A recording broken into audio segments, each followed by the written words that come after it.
What's up? So tell me why you joined pubs at first. Like, have you always wanted to be in journalism? I think about that a lot. Like, I always I wonder like why did I float to journalism?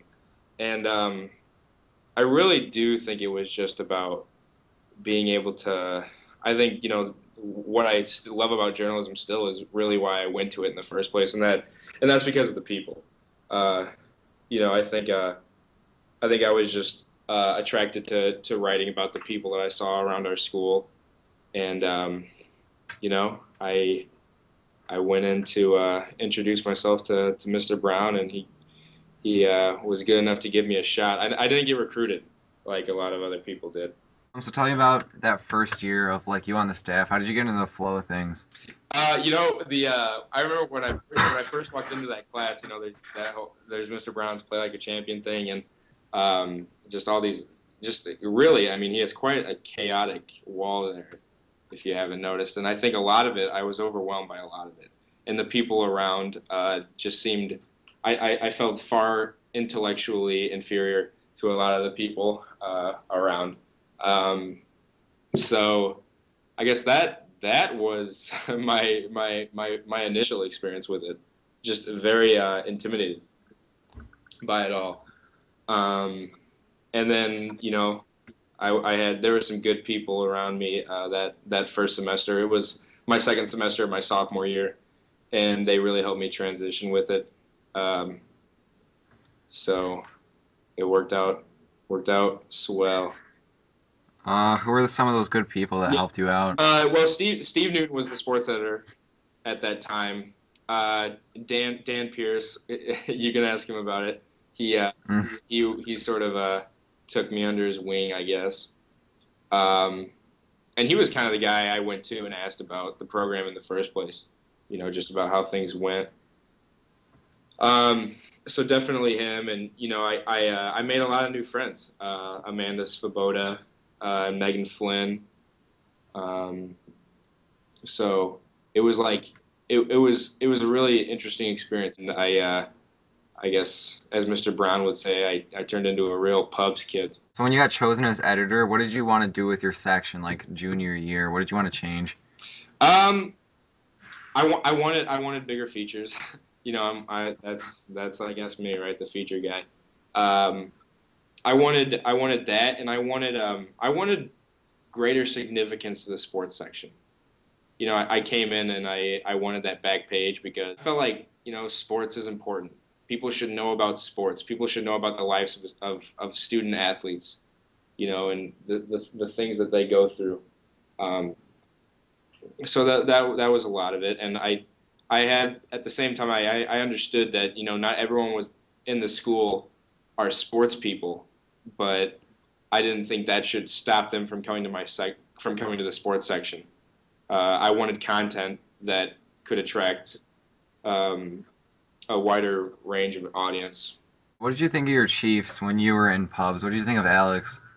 Alex was Superwoman, or Wonder Woman, I guess is actually more appropriate. She she she she kind of inspired me in a way. Like she was like really the first person I met that was just the true essence of an entrepreneur. Think you guys are gonna win a All American award for that? That's kind of what we set out to be, the best. I guess we talked pacemaker from day one. We feel really good about what we did with the paper that year, and really any sort of award would just make us feel, I guess, maybe a little better than we already feel about that. Really, it just comes down to in anything you do, really, it's just about how you feel you did personally. Not I don't think any award can really define that.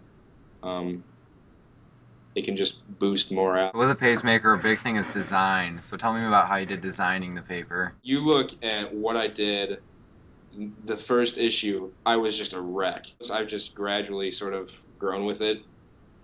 Um, and yeah, I mean, I went to those over the summer. I went to those sort of workshops that we had, and I just I sort of dedicated myself on making a better designed section because I do have a lot of appreciation for design.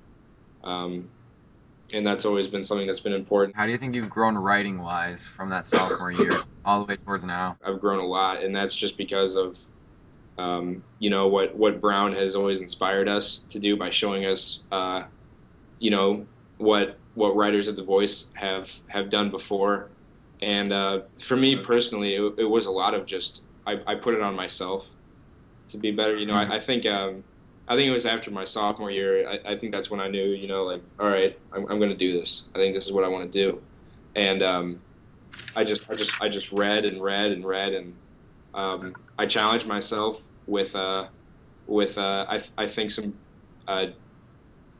as far as topics go, pretty difficult stories, and I challenge myself in that way because I think as a writer, that's how you get better, by taking unique issues and and explaining them and bringing them to the audience.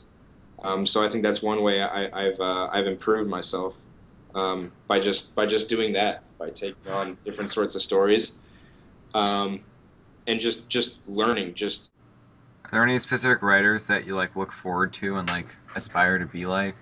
I've always admired Gary Smith, and just how he just puts such unique spins on stories, in the way that he just explains the human condition. It's just fascinating to me. So how did you get some of those unique ideas that you tried to strive for in your articles? How did you gather those? Oh, I mean, it's just like Brown tells you. Keep your eyes open and listen. Look and listen. It comes to you. Really, every I think cool story of mine has really just fallen on my lap. I'm really grateful in that way, just of how stories kind of have come to me. And Which article of yours were you like most fond of? Which one did you like writing the most? which article did I like writing the most? I think no question it was Brad's The Perfect Limp. That that story became my obsession. I had a lot of late nights with that story.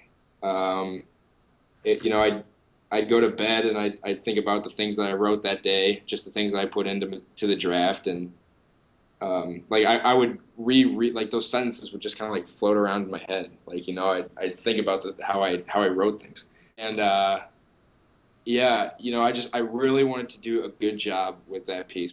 Like what has Brown done to impact you? I would not be where I am if it weren't for him. You know, uh, quite honestly, Brown has given me so much in my life. Just I feel so blessed that I was able to be taught by someone like Brown. And I think passion is so important, and Brown was the one who really instilled that passion for me.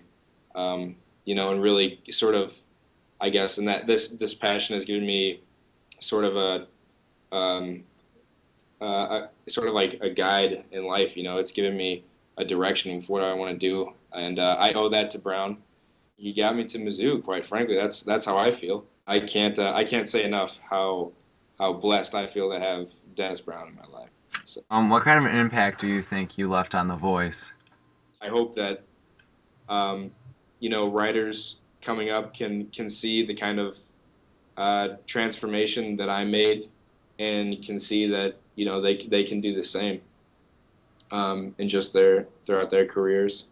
Um, I hope it's not just I feel this way about everyone. I hope that people are touched by what I write. I hope that my work can be exemplary in that way. So what is like your end game in life? What do you want to be, like a sports writer or more featurey guy? What do you strive to do? Well, I think my dream came my sophomore year, that I wanted to be a senior writer at Sports Illustrated. Um, and it's a tough industry to dream in. I'm sort of in the business now where I'm just trying to get to the next level, just trying to find the next spot. Um, but absolutely, journalism started as something that was about telling human stories, and I hope I can do that as a career. Is there anything else you want to add about the program in general? I feel like it's a really just a special place, you know. Just uh, it's not just about learning journalism. Um, I feel like anyone can learn something from that class. Um, like I said earlier, just about relying on others and making deadlines, just being more involved in a professional atmosphere. I think that's a great thing that Mr. Brown has brought to Huntley High School with that program.